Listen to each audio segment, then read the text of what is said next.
Hello and welcome to the channel.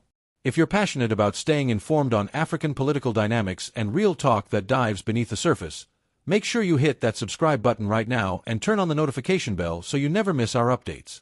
Let's get into today's story, one that has stirred the Zambian political scene and reignited deep questions about leadership, accountability, and the complex dance between power and principle.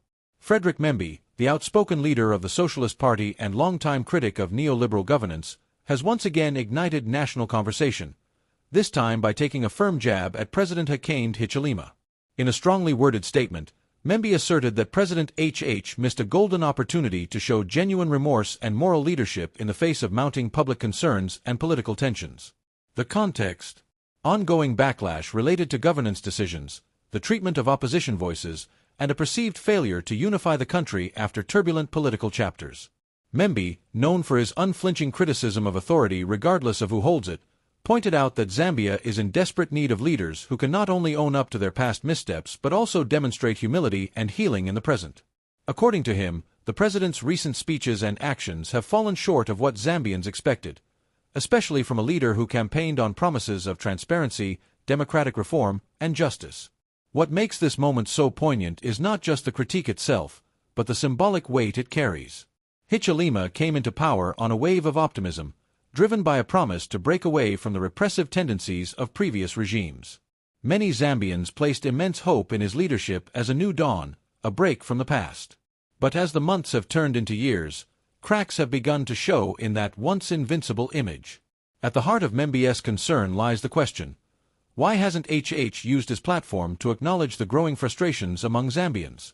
The cost of living has surged, political discourse has remained hostile, and opposition leaders continue to face roadblocks that echo the very repression HH once decried. In the eyes of Membe, this is more than political theater, it is a moral failing.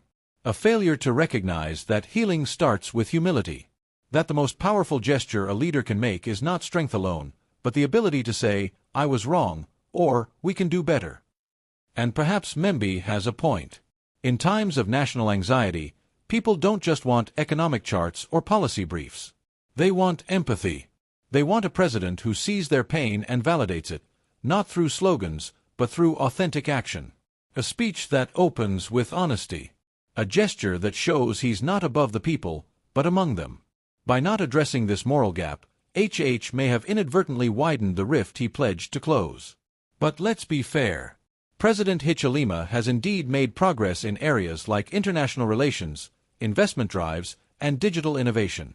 He's spoken out on issues of governance and has tried to maintain Zambia's standing in the region. However, leadership isn't only about policy wins. It's about moments. Key moments that demand a personal reckoning. This, Membe suggests, was one of them. A moment HH let pass, and with it, a chance to reconnect with the very people who voted for change. Many political observers are now asking, is HH repeating the same mistakes of his predecessors? Has the state machinery he once condemned now simply changed hands without changing character? These are questions that will haunt not just HH's critics, but his own legacy if not addressed head-on. Membe's statement might not sit well with everyone, especially within the UPND ranks. But in a democracy, voices like his are vital. They push the envelope.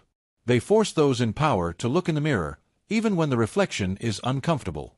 And in doing so, they help us all ask, what kind of leadership do we really want? As Zambians and observers from across Africa watch this political evolution unfold, one thing is clear: remorse, when it comes from the top, isn't a weakness. It's a signal of strength. A sign that power can still be human. And maybe, just maybe, that's the kind of leadership Africa needs more than ever. Thanks for watching. If you found this breakdown insightful and you want more unfiltered analysis on the stories shaping Africa's political future, make sure you hit subscribe, leave a comment with your thoughts, and share this video with someone who needs to hear it. Until next time, stay bold, stay informed, and never stop asking the hard questions.